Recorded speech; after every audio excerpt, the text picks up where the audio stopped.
Hello, people. This week, it might be a little short. I'm a bit sick. Is that what we call it? Yes, so it is what it is.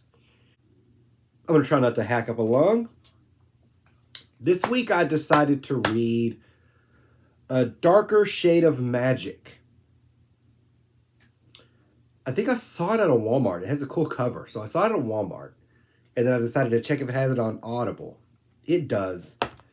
And it was available for my subscription. So I gave it a go. Okay. What do I rate it? I'm going to give this I'm going to give it a solid 3 out of 5. It's not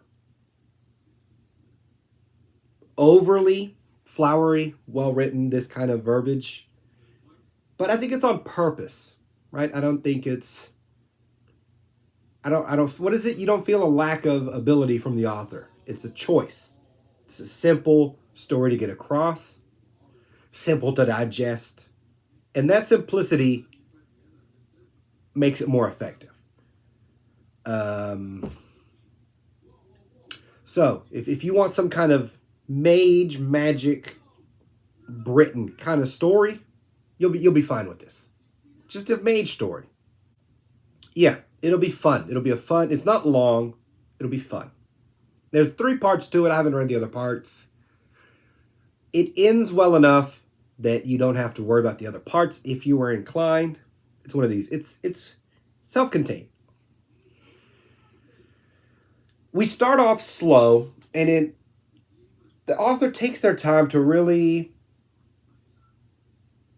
give you what's happening, because what's happening isn't overly complicated, right? So if a mage is talking to King George and he's sort of out of it dementia-wise, it's just a story, right? But we have this element being different Londons. And it's our main character, Kel, moves through one door to the other. That's what he calls them, doors. And he can go from red London to white London to gray London. That's what he calls them. So the concept is cool to me. I like this idea. And this first interaction where he's talking to this king. It's not, you don't know, you're like, is this our King George? It feels like our King George. The thing is, sort of the slow pace of it, I don't know, gives you time with the character. I end up liking this guy. He's dealing with a sort of a person with dementia nicely, right? He's a nice guy. And it comes across, and you end up liking him. So I really like I said, the language serves the story very well. And we slowly move through the different ones, but I'm going to give it to you sort of all at once. The way it's set up is there's magic in the River Thames, which I like the idea of it, because if you read a lot of history, it is sort of like a magical place in the world. So much history's happened in one, river. So many famous people. There's something to it. It has a magical quality. But then they'll sort of amplify this quality into a full story. So I think Grey London is our London. I would say ours. It's back in the day somewhere. We don't really get dates too much because who can even keep track of dates anyway? Grey London's kind of ours with no magic. Then we have Red London, which is his. It's actually everything sort of like a hue of red. I think the Thames is red there. Next to it's White London. And then next to that one's Black London. And then they say next to because that's how he has to. He can't go from red all the way to white. He has to maneuver through them in an orderly way. And we learn in the story that something happened to Black London. That magic went haywire. Everyone there died. And again, in some of these stories, Wheel of Time, I'm looking at you. Things that happen ancillary to our story are more interesting. Not in this one. In this one, I hear about what happened to Black London. I'm interested, but because I care about Kel, our wizard, or Lila, the lady he finds, I stay with them. I choose. You choose to stay with them and finish off whatever's happening. And you'll let yourself be interested in whatever else later. So it's really good how they did that. But Black London got consumed by magic. So then, like, Red London shut all the doors, which left White London to fight whatever evil, this kind of bad element. I think this is the way it comes across. So you get to White London, and it's just everyone has as much magic as they can get their hands on, and it's just power struggles all the time. Another thing we do, add to this power struggle all the time.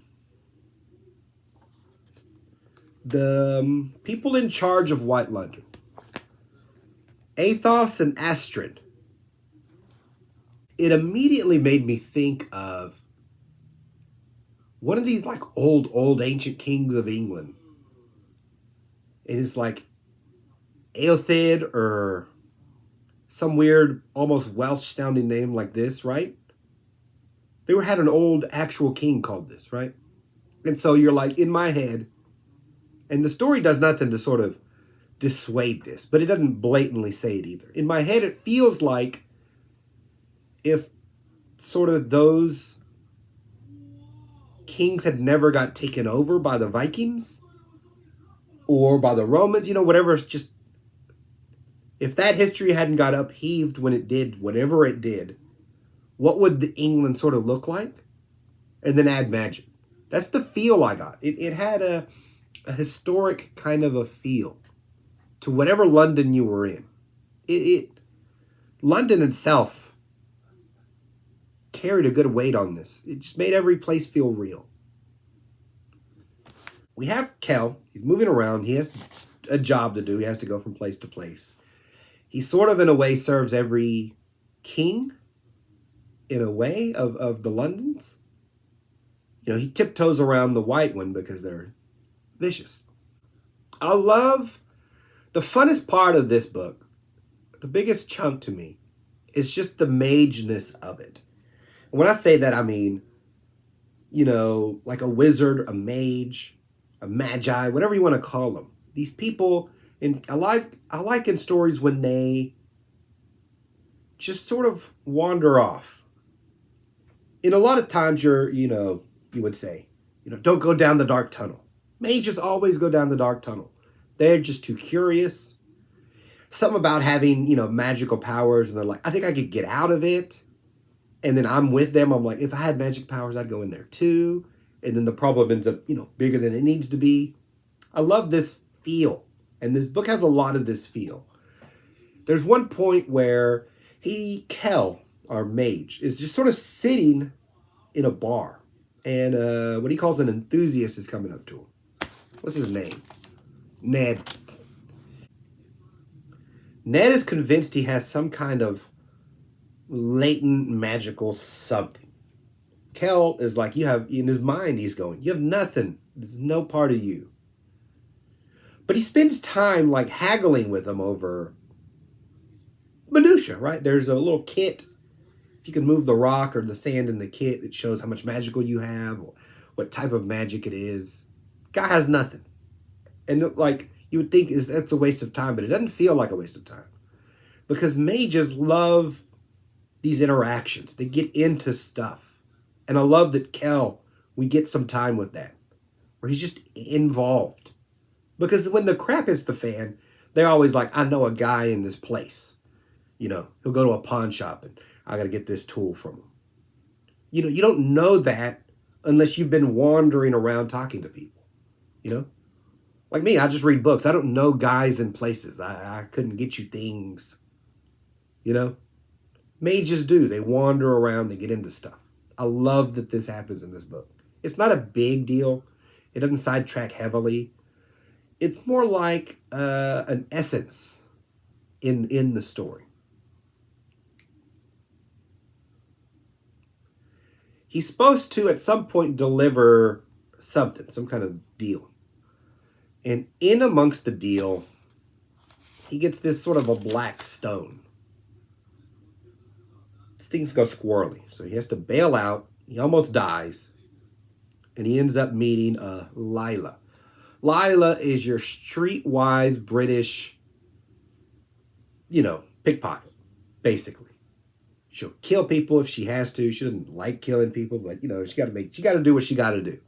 And I think there's a hint that she's magically inclined as well.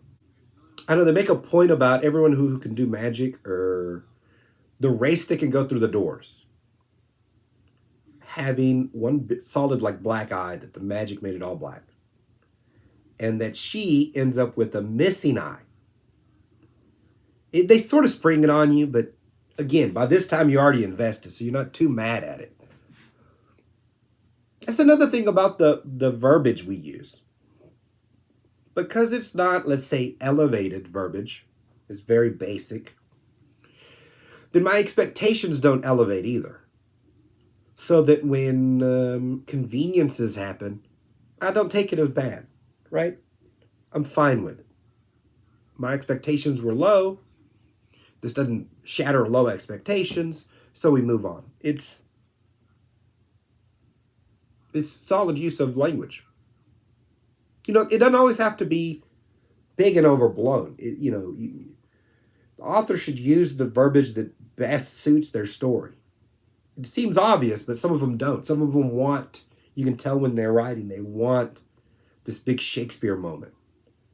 And then it clashes. This book does not clash with itself whatsoever. Anyway, he meets Lila, and it's not your Mary Sue type situation. She's street smart. She's quick-witted. It's that kind of British humor. Their interactions are instantly fun. Is there a twinge of romance? Yes, but we don't lean too much in it. We let it ride on the side, right? But what is it? It's that fast, fun British that you get from this character. It's like, he'll be like, give me that back, it's mine. And she's like, well, possession's 9/10 of the law. It's like, you have to help me. She's like, I really don't. This kind of, these fun interactions.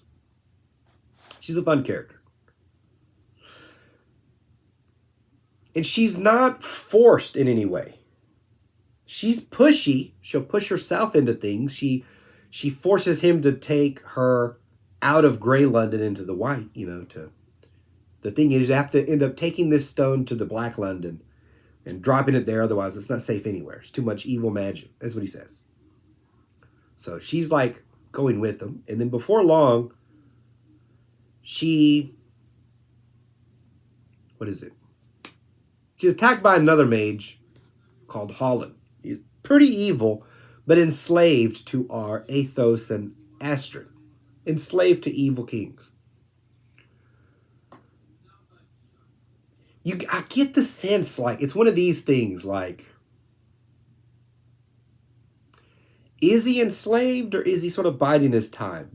I'm like, nah. They never say it, but I get a good solid feeling. In any case, he's very intelligent. He seems to be able to beat anybody. Kel has a big problem. At some point, he's threatening to kill Lila. And, Kel comes to save her. And the fact that he came back to help her, she has this loyalty to these good acts that people do to her. She'll still stab you. She's good with a knife. She got quick hands. But she's loyal, too. And who can't get behind a loyal character?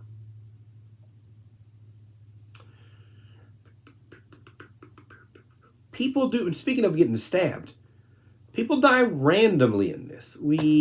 There's a guy called the Baron. He just runs like a hotel, and he's helping our Lila out. And Holland shows up to him and just, cooks this guy. This guy dead. But it almost seemed unnecessary. Not outlandish. I don't think I needed this guy to die to establish any kind of evilness. It just seemed unnecessary.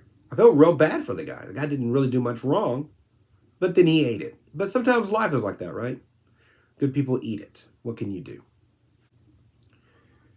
The world building. The world building is really good. We have, of course, the various Londons, but then there's also the magic. The magic seems to be full on magic. Sometimes it's the force, right? We can only just move things. Some stories want, big fireballs. This one, it seems to be whatever the mage can sort of imaginate. And so if he touches the ground, he makes a wall up real quick. He can incinerate a guy if he's a bad guy. It all just taxes them somehow, right? So you're physically tired. The better you are, obviously, the more you can do. Then they have some that are blood magic. Arkell has to cut himself to open the doors. It's his blood that does it. Other bloods can't.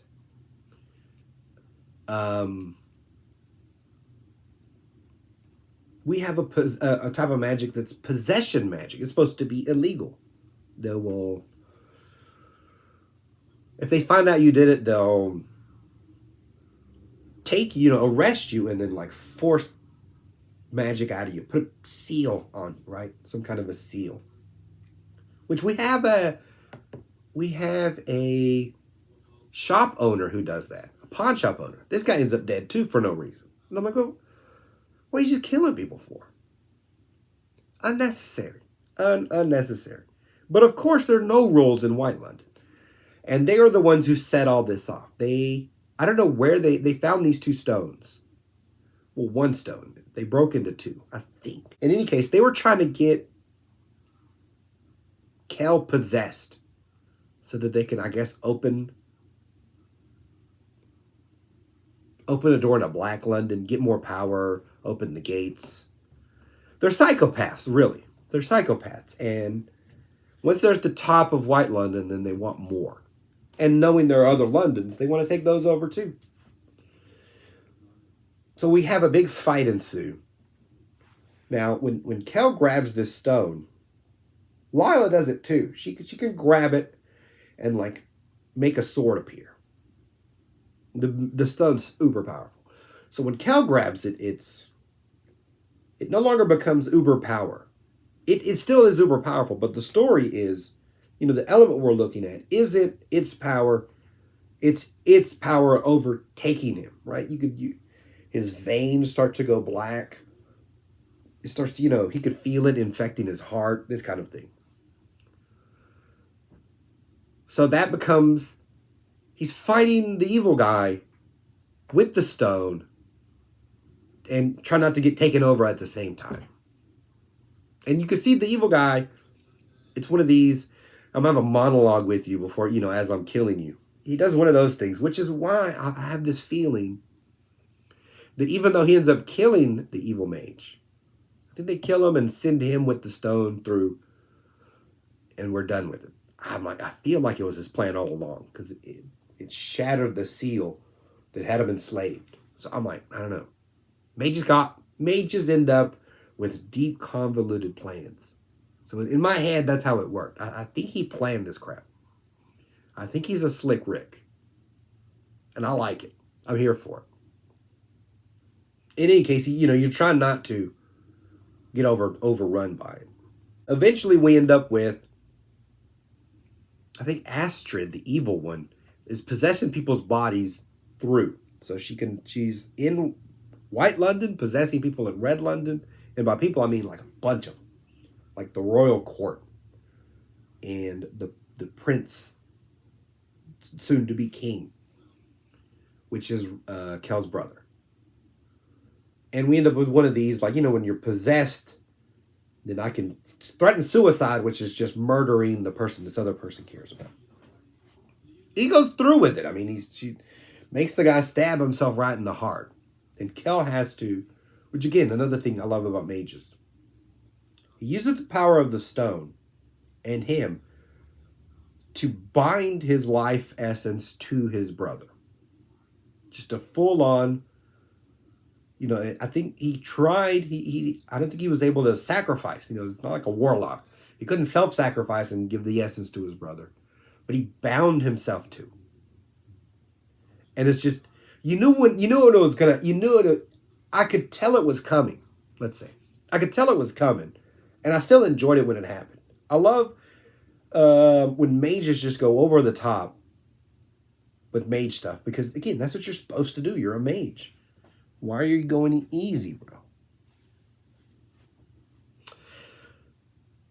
So and his brother wakes up, weakened. Obviously, it's a different state, but he's like, we're gonna have to talk about, whatever this is. And Kel's like, I did what I had to do. What do you want me to do? It's very fun. It's a very fun book. In any case, then he and Lila go to White London because she's too loyal to let him go on his own. And she's like, I'll take the lady and you take the guy. That way you don't have to fight them both at the same time. She's just, a full generic British person. Just sort of loyal for no reason. It works. She goes to stab Astrid, right? And then the spell knocks her back. And this is another fun element. This person doesn't have all the answers. But it's all the elements you've picked up on. If you're streetwise, you got to be quick on your feet. You got to think through things. You got to be slick. So she sees some writing. She scratches out the writing. Now, the seal isn't there. She goes to stab, of course. Person wakes up, and now she's full on fight with the Wicked Witch here. She almost dies. What is it? I think she doesn't win the fight, but she holds her off long enough for Kel to win his fight. But then she's bound down to the ground, and then the Astrid's taking her form. Because the evil ones always want to out-trick the enemy, right? It's never enough just to win. They're never enough just to win. I gotta out-trick them. So now she looks like Layla. And Layla's pretty sure it's gonna, it's over for my boy. And she goes over there and she's like, Astrid's like, Kel. Again, this is Astrid pretending to be Lila. Kel, can you please, give me the stone now? It's done. We won. And Kel looks at her and without hesitation, just stabs her. He just stabs her in the chest. And it's kind of unexpected. You thought, you're wondering how it's going to go. Stabs her right in the chest. And when he goes to free Layla, she's like, how did you know? It looked just like me. It sounded just like me. He goes, you said please. She's a ruffian. She doesn't say please. It's so... Again, when you have characters and you give them time to interact and they get a rapport and, you get a feel for both of them, then you can have this simple element that's just out of feeling, out of character, that then works, right? I know instantly that's not my person because we've had all this time already. I love it. It's a fun book. It sits with you more than you would think it would for how simple it's written, which is some of the magic in it, right? Okay, I'm going to stop it there because I keep coughing. I don't know how many edits I'm going to have to do on this video. I keep coughing. Again, I don't feel sick. I just is sick. It's a very annoying sickness. I think we all know. I'm going to stop there. We'll run a quick ad. I'm not going to hold y'all too long. About to eat this Ricola. These are my books. Go ahead and buy them if you are inclined. Every purchase helps the channel. And by helping the channel, it means it just gives me money. Money which I'll spend on stuff. Like these fancy speakers. Microphones. Okay. Enough of me rambling. I'll see you, lovely lot, next week.